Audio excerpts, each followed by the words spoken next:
I'm David Clayton, and this is the Way of Beauty podcast, conversations on Catholic faith and culture. All right, so we're kind of turning the tables this morning, and I'm interviewing the interviewer.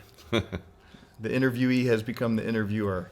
We started off in the same place, I think, practically a year ago when we started your podcast. Yeah. And it's been a long time coming that I wanted to start my own little series of conversations. Yes. With the leading lights in my world on my sort of list of intellectual influences.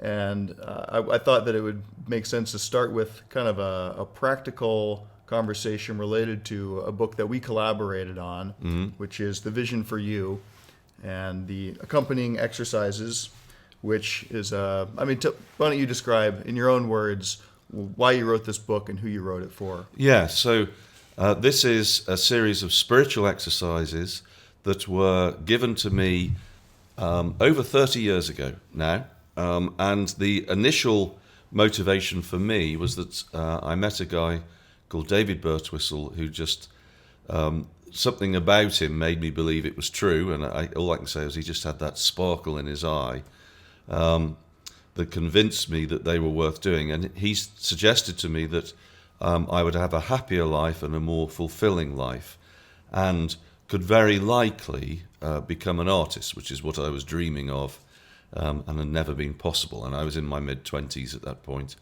and felt as though my life was slipping away.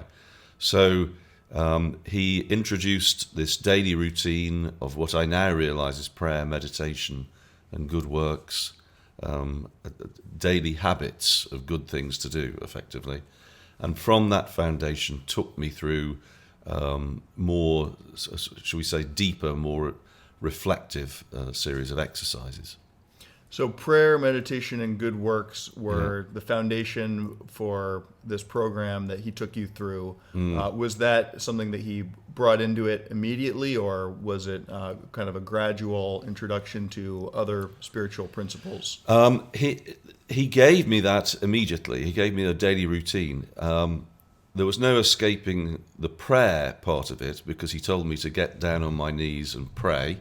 I was an atheist, so he said, don't worry about that. If you're willing to believe that this might help, or just hoping that it might help, you don't need to tell anybody you're doing it. Just get on your knees, and as an action of humility, take the action, and then ask to be looked after today, and to have a happy life and be of service to others.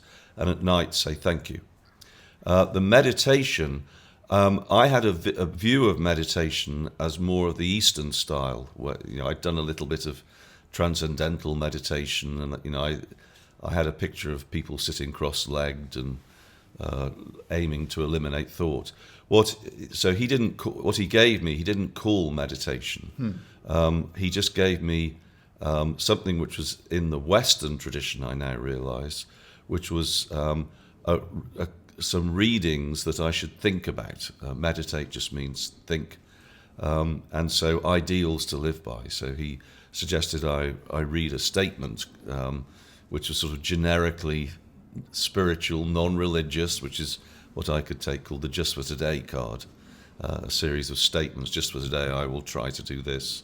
Just for today I'll try to do that. And but that actually was a meditation. He also suggested that I write a gratitude list, actually think about positive things in my life, write it down and thank God. And this is an old Western meditation which is commonly referred to counting your blessings. And then the good works were aiming generally to be of service, but he also encouraged me to find something that I could commit to, ideally on a weekly basis, and put aside time for others as a habit, and make that the priority for that evening or whatever time I've allotted to it. Yeah, so you distinguish between prayer and meditation, prayer being maybe closer to what some people think of as being meditation, where it's sitting in silence, not doing any other activity other than sort of channeling your thoughts or mind onto some sort of I guess, I mean, you say that when you think of meditation, you think of kind of emptying your thoughts. That's not the prayer. Or that's what I had thought, Yeah. because I'd come to it from the Eastern. So prayer, of course, involves active use of the conscious mind and petitions and requests and praise and this sort of thing. Talking to God is the way that it was put to me. Meditation in this pattern is more just thinking about godly things, but then also sitting quietly as well. So being receptive, but it is not about eliminating thought. It's if good thoughts come, I run with them, and sometimes I even write down. I have a pen and a pad, and so I think about the thought that's coming, and what should I do? How do I respond? And so I follow a good train of thought, and that, I was told, is if it's good, then it very likely comes from God, or it's consistent with God's will. And it doesn't mean that it's a dramatic sense of the presence of God. Thinking feels, in this situation, feels very much like it does in any other. It's just the recognition that there are good thoughts and bad thoughts, and we're trying to focus and encourage on the good, prompted maybe by some of this reading, directing our mind first to some ideals through a text that we read and just think about. Yeah. So the process starts with the recognition that your life is not as you want it to be in some way. Yes. And you don't necessarily try to tackle your problems directly and immediately through the way that you might think would be the most direct way to solve the problems. You've got these three things that would seem to be sort of ancillary to the exact goal that you have in mind of a better life. Yes. So you would ask in prayer for help with particular problems, certainly. But the main focus is on making sure first, shall we say, that I do these actions and do these things, and then perhaps try to tackle the problem, but don't get too worried about that at this stage. Yeah. Just develop first the habit of these additional things, and also the other element to this was trying to lead a good and moral life. Now, David, I was not religious at this point, so talk of morality might have made me feel uneasy. But leading a good life and trying to do the right thing and the loving thing, I could accept that sort of language. And at this point, this really meant talking to David and saying, well, I'm thinking of doing this, what do you think? Because I didn't have really a properly worked out moral system. I had no authority that I could recognize. I wasn't religious. And so first it was David, and this is where I didn't realize that what he was giving me were things consistent with the Catholic faith. And he would always present the arguments for them in terms of natural law, sensible, common sense reasons based first upon human experience and what he thought would happen. But that was another part of it. So I was starting to do things and stop doing other things that I was capable of doing, but perhaps hadn't wanted to in the past. Yeah.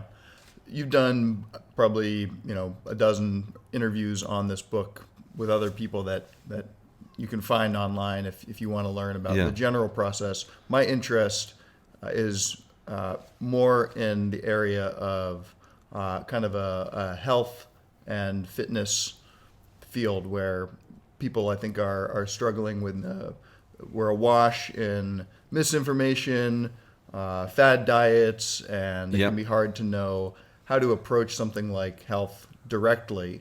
But I think that there can be, there's one thing that's sort of unavoidable, which is the need for discipline when it comes to health. And I think that a lot of trendy fads try to sort of circumvent that And it's understandable that you wouldn't want to make it any harder than it has to be. But I think that what interests me most about the idea of this series of exercises in relation to health is that it doesn't necessarily try to approach the say unhealthy habits head on in a way that is bound to fail, just because of all of our sort of repeated attempts to what does St. Paul say? I do not do the things that I want to do, and Yes. I do the things that I don't want to do, or I might be mixing that up. But the idea that we only have so much willpower, or we have a sort of limited ability to just do what we know to be good, putting aside the question of what actually is the correct thing to do. But Yes. when it comes to, say, a habit that we know is unhealthy for us, take something like excessive drinking or drug use, or in my case, recently I've just been struggling with caffeine, a little bit of caffeine addiction, and the way that I define it is that it interferes in some way with another important area of my life. And the biggest way that it interferes is with my sleep and with the ability to wind down at the end of the day and turn off that mode that is always trying to get through a to-do list. So when the day is done, I need some way to wind down and get my thoughts to stop racing. And I've found that with caffeine, oftentimes when I try to manage it or control it and say, well, I'm going to allow myself this, but not this, it ends up just kind of tightening the grip in some sort of Yes. counterintuitive fashion. So I thought that I would ask you your thoughts on this and kind of how you would approach it within this framework, how I can start to loosen my grip on this substance of caffeine that seems to be gripping me tighter the more I try to control it. Yeah. Well, first of all, I'm sorry that it's having that effect. As one who loves coffee and sings the praises of drinking lots of it, I'm glad I'm not in your situation. But the first point is that the clear recognition that it's interfering with something, that there is a need there. And so the way that I would approach this is do the routine. It's the list of daily suggestions which are in the Vision for You process, which I summarized earlier. But as part of that, ask for help with this, to find the right balance. I don't know whether you're seeking a balance or to eliminate it. I think with coffee it's possible to seek a balance. But anyway, you should decide that. It doesn't need to be total abstinence necessarily. Some things it does, but others it doesn't. And so pray for help to find that. And then make your priority in the day the daily, the routine of things that, as you say, are ancillary. I've got this problem here, and I seem to be focusing over here, but somehow the two do gradually become connected. And then I would also say, be aware of the amount of coffee you're drinking. Mm-hmm. And if you drink too much, just notice it and just say, well, I'm going to try. So don't get too neurotic or focused on it, but be aware of it, mm-hmm. and just say, well, that's a little bit too much. I'll try and do better. And remember also that the end that you're aiming for is sleep and being able to wind down. So ask for that as well. You've located caffeine as the problem, mm-hmm. But it might be that with a little bit of caffeine, and remember that this process is spiritual, and a sort of focus on that side of life can naturally bring us these benefits of sleep and concentration at night, especially if we're introducing a little bit of prayer and reflection as well. It can give us those benefits in other ways. It might not be the way that we imagine. Yeah, the question of abstinence, complete abstinence, or kind of moderation is, I think, a good distinction. And I struggle with that because, in one sense, in the ideal, I think that I'd like to be able to be fully energized, productive, motivated, without any outside stimulus. Or I shouldn't say that, because light is an outside stimulus. The air we breathe. I'm a big fan of cold exposure. Going swimming in the bay, where the cold kind of shocks me a little bit of out of my complacency, and gives me the same feeling that caffeine does. Just kind of energizes the whole nervous system in a way that still feels more balanced. And at the end of the day, I never have any trouble sleeping. It is, I think, in some ways, a good regulator of my sleep and wake patterns. But there are some things like food where, of course, you have to find a balance. If you're eating too much, or too much of certain kinds of food, you can't completely avoid food altogether. Yeah. So in the case of something like an Overeaters Anonymous, I've always wondered how they deal with that compared to a 12-step program that focuses on strictly remaining clean and sober. Yeah. Have you encountered? I haven't. I don't know much about that. But I think just in my own life that there is a difference. There are certain things which I've cut out altogether, and so I asked for help on that. And then bad habits of life, the sort of things that I might bring to confession, for example. Now, clearly, some of those I want to cut out altogether. But I recognise that it's better to do fewer than it's not the end of the world if I do it occasionally, shall we say? Yeah. Provided I acknowledge my fault and I bring it to God and ask for mercy. Yeah. So that's something where it would be better to not do it at all. But there is a recognition that I'm likely to, and through God's mercy and God's grace, I can move forward happily without any. Once I've recognised the fault, if you like, the sin. Now, with things where there's necessarily a balance, that it's good to a point, and then we can overindulge. I think that the question then is, it's not always easy to know where that balance is. Yeah. So we bring that into the prayer. We ask for the right balance. Ask for some wisdom. Yes, and the point about this is that there's two aspects to this. I once heard, it was a talking book from, I think, a Stanford psychology professor, something like that, who would do courses on helping people to diet and introduce discipline, and other sort of bad habits as well, which she listed. And what she said, her program involved introducing something into your life that you could do, that is good, that you are able to do on a regular basis.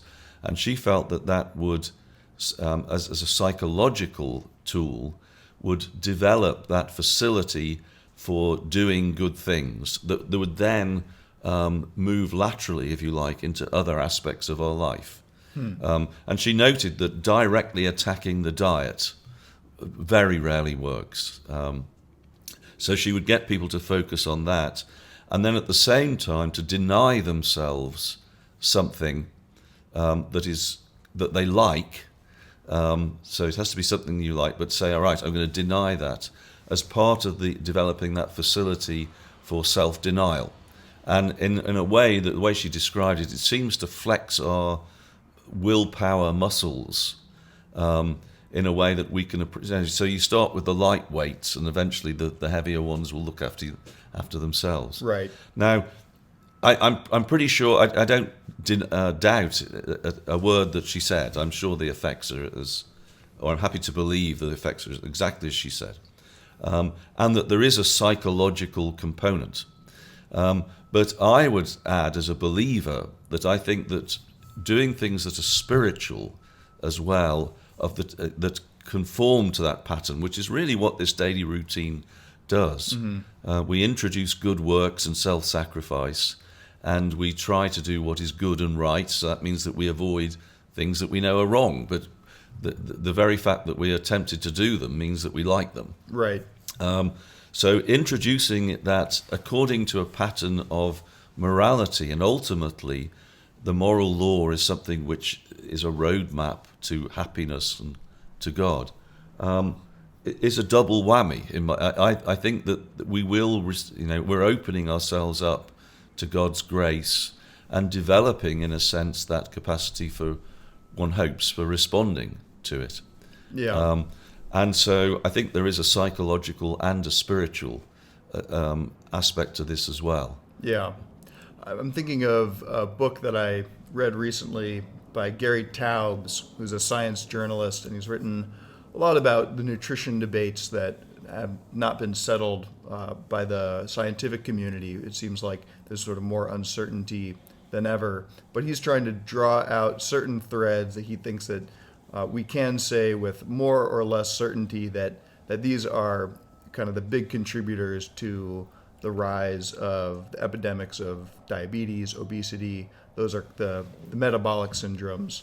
And then along with that, we've seen a rise of things like Alzheimer's and other kind of chronic disease. And he pins down sugar as the main, I don't want to say scapegoat, because I think that he's trying to make the book is called The Case Against Sugar. So he lays out all of the research that was done early on that showed sugar to be the culprit, and then he looks at how there was a turn starting around the 1960s, 1950s, 1960s, where there was this concerted effort to rehabilitate sugar's reputation, and the sort of smear campaigns against the researchers who had found that sugar was a leading culprit in causing these diseases. I find it convincing. I think that in my own life, I've felt better the more that I can limit sugar. There's benefits from finding something like I've got an orange here in my pocket, and this contains a fair amount of sugar actually, but this is like a sweet treat, and as opposed to going for the ice cream or cookies or cake on a daily basis, where it sort of dulls the senses a little bit and makes it so that sugar is kind of fits the form of a traditional addiction, Yes. and one that we acquire at a very young age. When the first time a child eats sugar, oftentimes their face kind of lights up, and there's one section of a Michael Pollan book, Michael Pollan, the food writer, who describes his son's reaction, that it's as if suddenly he realized, why he had come into this world, and now the rest of his life was going to be dedicated to securing this sweet thing. So the point about sugar, I guess, is that because it fits so many of these, the pattern of an addictive substance, Taubes questions whether there is such a thing as eating sugar in moderation. And so it's another one of these cases where it's hard to avoid sugar completely. And I'm not such a purist that I think that we should swear off of fruit altogether, or the small amounts of sweetener than sugar that we'll encounter just eating sort of normally. Yeah, what I would say about that, when you're dealing with people, the human person, there is I'm open to all of these ideas and the scientific research and the gradual refinement, if you like, of nutritional science, which is a new science. We talked about this before. It's developing and changing. But I think what it's worth considering as well is the fact that we are body, soul, and spirit. And that in the human person, these things are unified and interact. And so the very fact that through spiritual exercises you can change mood, for example, must mean that is altering the chemistry in the brain. It's now, what is the cause and what is the effect? The scientist always looks at the physical as the cause and the mood as the effect. Right. It might be the other way round. Yeah. And So what that science might be totally accurate. I haven't seen the studies and I don't know, but there's a lot of it rings true for me in what you're saying. And as you know, I've cut down my sugar having talked to you, so I'm very happy to believe it. But the other side of it is that the context into which, even when the studies are correct, and we know they might not be, the context of the society into which it is happening can differ. If you have a society which is largely believing and faithful, it's never going to. There's no perfect society, but there are. We live in a secular world today, which is different from what it would have been like, for all its faults, 100 years ago or 150 years ago. And it might be that the balance is different, because he's looking at a body of people for whom there is no spiritual influence that might be a natural correcting factor and allows for certain margins of error, shall we say, in diet. And so I would take all of these things into account, but I would at the same time, to anyone who would listen, and many won't, of course, is say, correct first the spiritual element, get that locked in as best you can as a focus. And it's a never-ending journey. Well, it ends in the next life, shall we say? But in this life, it's a developing process. But put that in place, and then start to consider those physical things. Now, sometimes some of these physical things, as with addiction to drugs or alcohol, are barriers to even instituting the spiritual thing. So that's why it's good to start with total abstinence, and anyone who has a drugs or alcohol problem probably go to a 12-step program or something. That they seem to be the things that work. But it's interesting that having eliminated that physical cause, if you like, the focus in the 12-step programs is spiritual, and they believe, as far as I'm aware, that you must maintain that and develop it.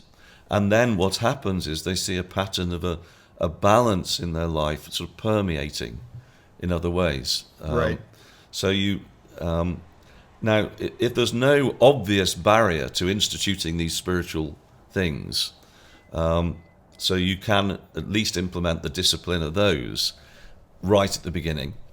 I would say do that, and then think about the sugar, and look at yourself as a unique person, as well as a human being who is part of the human race, and so will have certain universal characteristics as well. Right. So maybe part of the problem of the past 100 years is not just the sugar itself, but it's all of the immoderate tendencies of the society itself, or perhaps. I'm just speculating. I would say that it's difficult to know, and the problem with science is that in its foundational premises, that the scientific method cuts out the spiritual dimension. It won't acknowledge metaphysics. That's very good, as long as that's what's given it such great power, I think, in giving us all the benefits that we enjoy today. Right. But when we then make use of what it tells us and put it back into our lives, in other words, we synthesize that information with everything else that we know about the human person, we shouldn't neglect that spiritual aspect. And I think that's the problem.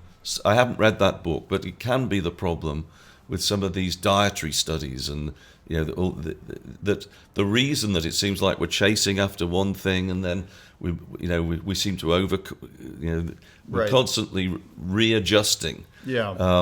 Maybe it's because that principle of balance, which ultimately is the spiritual life, is lacking. And that's going to be different for different people. I do accept that there are broad tendencies and some universal principles in the human race, clearly. But their manifestation is multifaceted, I think. Yeah, it's making me think about just all of these questions in terms of disorders of desire, of our desires, and when we make an idol out of a desire, then it will lead us down the wrong road. But there's also a sense in which I think modern society has overcorrected to fearing desire, or thinking that, the popularity of Eastern spirituality, where desire is seen as the root of all suffering. What I find refreshing and what I like about this book is that it really does not try to downplay or suppress or eliminate desire, but it just tries to channel it into its highest end, or into our highest happiness. Yes, I what you're describing sounds to me as what I would see in the modern world, which is a dualism that manifests itself in so many ways, material, spiritual, you might say, but doesn't see the unity of the two. So on the one hand, you have hedonism, and on the other hand, people recognizing that there's something wrong with that and swinging into the other direction and disengaging. And it seems to me that it's only Christianity, through the person of Christ, that you have the balance and proper appreciation of the material and the spiritual together. Yeah. And we can analyze that and articulate it scientifically or maybe theologically as sort of separate disciplines. But the synthesis of all this is in the unity of this is in the person of Christ. But for us as individuals, I would say that it comes through the living of the faith, of the Christian faith.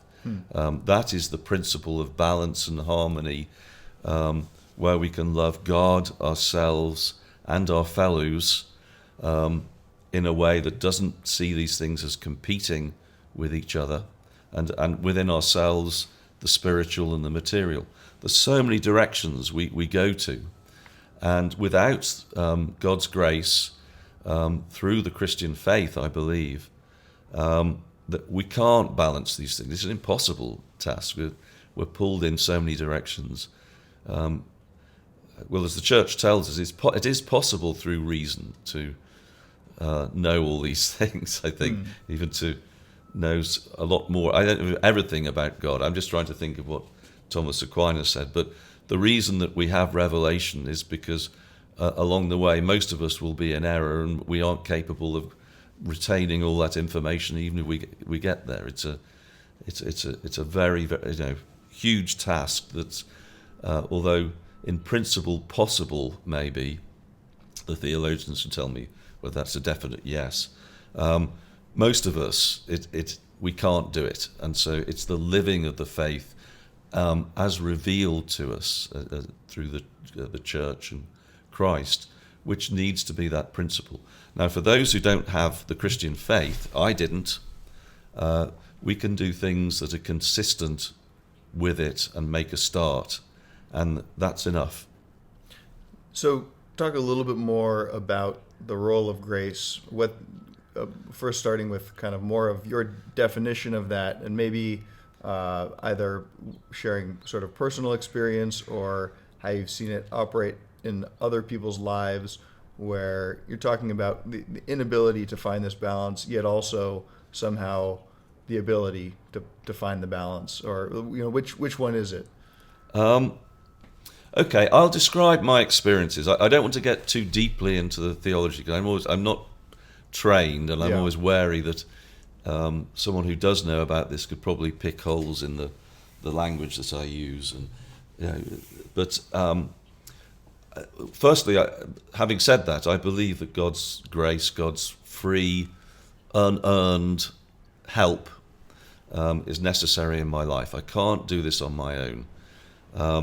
And so my experience is that gradually, immediately, on doing these daily things, I noticed a difference. Just that I can't say why, but the day seemed to go more smoothly. So I wasn't thinking about what are my eating habits at this point. I was just thinking about how can I get through the day without panicking or without flying into a rage or something like that. And without being able to say precisely why, I went to work the day before and I went to work the day after, life seemed to go better. But it was incremental, it was slight, but it was perceptible. I noticed something, and that built up, and I can go back, or I can, I have my moments that I have to address and this sort of thing. But then the general pattern in my life is one of just noticing that steadily, and again, not perfectly. I must stress that, and there's a few steps forward, and there are setbacks as well. The better ordering of the relationships of people around me. So I just find that the more I do this, the nicer everybody else gets, and I know I'm not affecting them. Maybe they're responding to me slightly differently or something. I can't tell you what I'm doing differently. And there are still people who don't like me, I know that. But again, it's a general trend that I notice. In terms of my health, I would say that it's something that I seem to have the time to be interested in it, first of all. Initially, you talked about, you've got this period at the end of the day where your mind is racing. That seemed to be how I was permanently. And just to be able to calm down a bit and just think about something and address it and feel that you can even do something, however small, about the problem is a huge change, actually, or it was for me. And what I would find is that gradually it's like a sort of process of crystallization that just incrementally and steadily spreads, with each part being in order with the last. And excuse me, in terms of my spiritual life, it began with this routine. I was looking at morality because that was the principle of order that was in my daily life, and I knew I needed some authority other than David, so I looked at churches and religions and chose Catholicism. This was something like 5 years later. Then once I was a Catholic, there's a whole treasury of advice and experience in the spiritual life. So it's a never-ending process. It's continually enriched.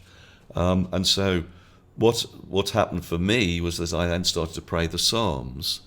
And initially, I remember I was told, try and do it morning and night, just do a little bit. And I'd forget, or I couldn't do it, or I didn't have the time. And then steadily, I resolved, right, I'm just going to make the time to do at least once a day the morning bit, and I'll try the night. And gradually that would come in, and I don't know quite how it happened, but then I started to want to do it more often in the day. And initially I didn't have a psalter with me, and it was before phones could just bring something up. Right. So I would just say a prayer at certain times during the day, and I'd quite often forget. But gradually, because I wanted to, that desire for an order that permeated my life became greater. Yeah. And this was over years. It wasn't something that happened suddenly, but it was like it was as though, I think, as an artist, if you have a black canvas and you do one white stroke, that's your, if you like, initial attempt, that white stroke at an ordered spiritual life, the first prayer, the first basic routine of the daily routine. That my perception of that is I'm aware of the black and the white, but actually my perception of the whole is that it's steadily lighter. And from that single white line, I might then have a branch of it. And so steadily it's making inroads, it's replacing the black, but also it's the perception of the whole is steadily universally lighter. And that's the sense that I've had of my life, that I'm doing things that are consistent with a principle of order. And sometimes they're diet, exercise. I was always pretty good at exercise, actually, but nevertheless, a whole range of different things in the moral life that I might do. Fasting, actually, is something that we've talked about that I didn't do very well as a Catholic for a long time. And now I feel more able to do that. A lot of it was I just couldn't imagine how I could possibly deny myself those other aspects of the food that I liked. But the picture of my life is one that is, in the broad picture, is getting better and seems more ordered, more universally light, if I can put it like that. Yeah. That's, I think, another one of those paradoxes about grace is that, like you say, it's unearned, but you have to show up to receive it. Yeah. And with that, there's also there still is the need for discipline in all things. Yes. And there's no kind of waving a wand to remove that component. But we're about, or at least I'm about trying to sort of get the most for the least when it comes to some of these things. And when it comes to exercise, I think that there are a lot of people who are struggling under the assumption that fitness has to be a daily dedicated effort, getting a gym membership and doing something unpleasant for half an hour, whether it's running on a treadmill or an elliptical. And if someone has that routine and enjoys it, I would not ever try to dissuade them from doing that. But I think that kind of shifting gears, and I want to see how this might fit in with the Vision for You framework. The way that I've been thinking about functional fitness these days is looking at what are the needs of your life, what are the demands of your life. And there's a principle in the fitness world of the acronym is SAID, like past tense for saying, SAID, the specific adaptation to an imposed demand. And so if you are running marathons, your body will start to adjust to that. You might lose some body fat, you'll gain lung capacity. And some of the really elite runners almost look like they're wasting away just because you want to have kind of minimum of extra body mass. For most people, that's not a very functional state of being. But if you need to run 26 miles, it becomes functional. There are some things that I think are more functional for everybody. A baseline of strength, baseline of mobility. Those help us in everything that we do. But rather than exercising these things on a machine that we would rarely encounter in our lives, I have sort of exercises that can be stacked into daily life and principles that you can follow when you're doing these things. So I think where I would tie it into the Vision for You is kind of having in mind a vision of where you want to go or what you want to be able to do that you can't currently do or that you can't currently do with so much ease. And I think that what it's lacking is sort of a set of exercises to go along with it. I mean, like the written component or the contemplative component, maybe. Yeah. Can you think of something that might serve as a bridge between the initial desire to be liberated from certain, constraints or limitations of our body that would fit the Vision for You framework? Well, I can. I'm just thinking a little bit of what I've done myself, and so I just throw this at you and see what you feel about this. So I've never done weights before, and so I bought some dumbbells. I'm conscious that my knees are going. I always used to like to run and do sport, a lot of sport. And as I've got older, I'm now 57, I didn't really like the fact, that, I was I'm getting older, I just can't do what I used to do. Right. And So funnily enough, I don't miss it that much, but I'd like to be able to do something. So what I have done is, following your suggestions, actually, I just bought some 12-pound weights, individual handheld weights.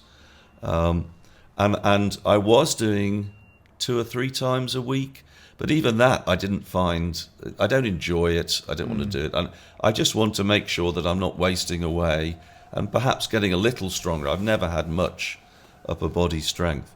And so I did the pattern that you described, where I just have a series of exercises that do the shoulders, the arms, a little bit of the legs, so squats, if you like. So as far as I can work out, it's probably about a half a dozen things that give me some all-round strength. And then I just hold the position until the muscle's aching. And it's just a few seconds. And you said, I think that might do it. And my sense is that it is giving me the strength.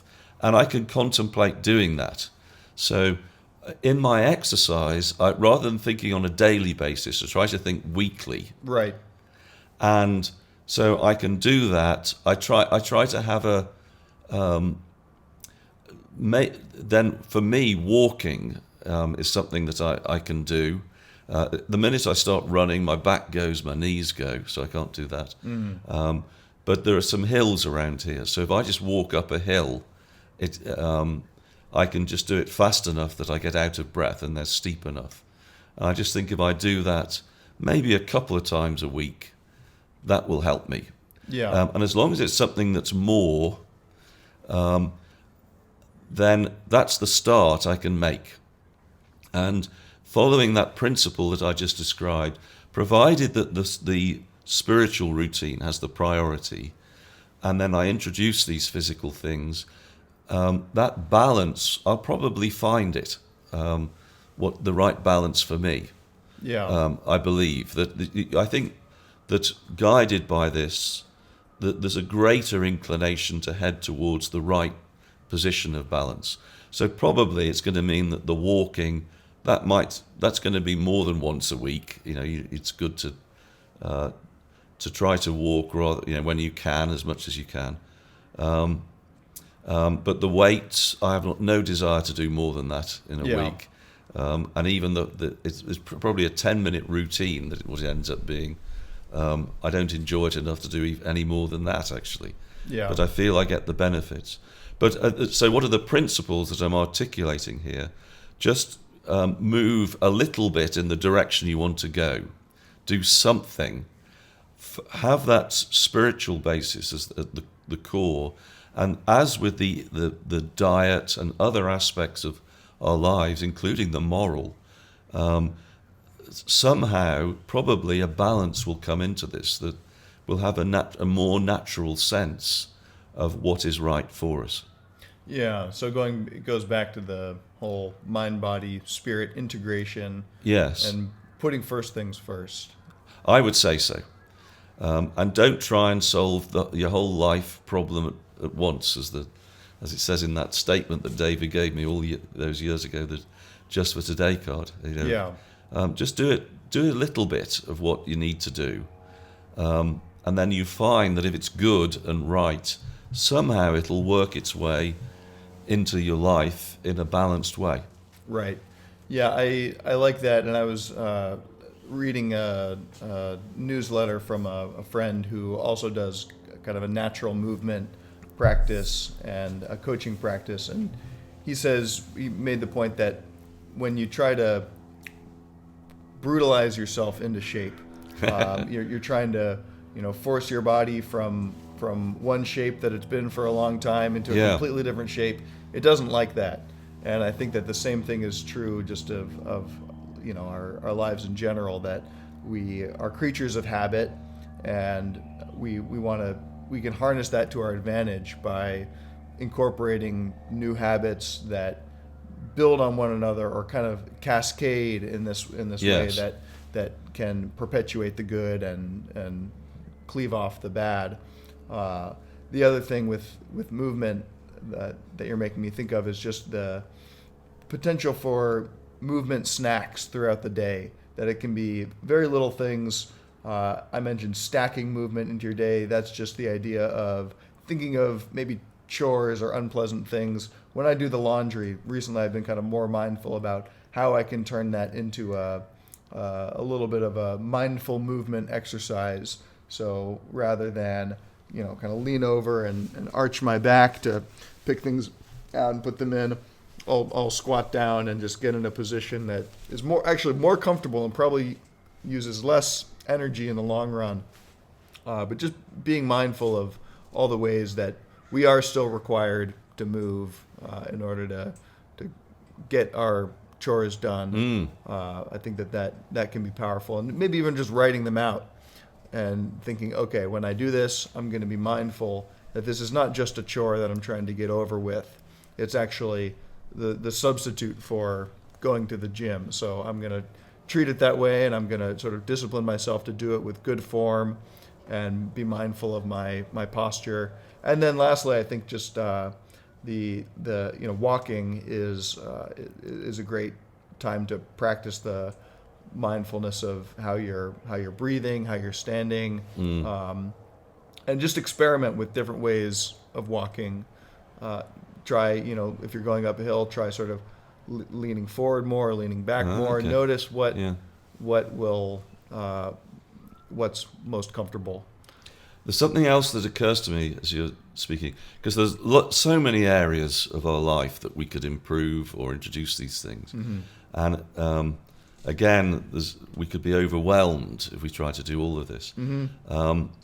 And this is something that I was taught as a painter. Is that when you're painting naturalistically, you look at the painting, you look at the object, and you gradually make the painting look more like the object. And so I was always told to attack the stragglers.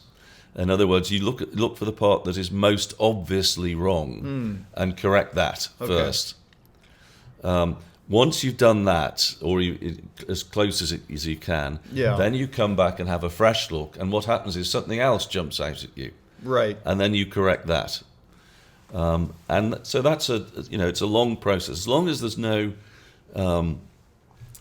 absolutely desperate need to change something, because if you don't, your life is going to fall apart. Right. That's how it works. And it usually becomes apparent to you what you need to address. You don't need to alter your whole life at once. You can just do things bit by bit. You can do a number of things incrementally. Just introduce one little thing, one little habit of exercise into your life. Once it's become habit, then it's not an effort. It's become the new normal, and so then you can introduce something else. Yeah, that seems like a great place to stop. The line that I'm thinking of that just relates to that is start a movement, and your own movement. It can be tailored to your personal routine, whatever it is. Just initiate some new movement in a way that moves you toward your goal. The book that we've been talking about is The Vision for You: How to Discover the Life You Are Made For. It's on Amazon, and you can find David's work at thewayofbeauty.com. Org. Okay, wayofbeauty.org. David, it's been good talking with you as always. Yeah, great pleasure, Charlie. Nice to talk to you. Thank you. You've been listening to the Way of Beauty podcast, conversations on Catholic faith and culture. If you enjoyed this episode, then please give us a 5-star review on iTunes. This will help others to find it too. Also, if you're interested in delving more deeply into the material that we discuss, you can do a course at the Pontifex University website. That's pontifex.university.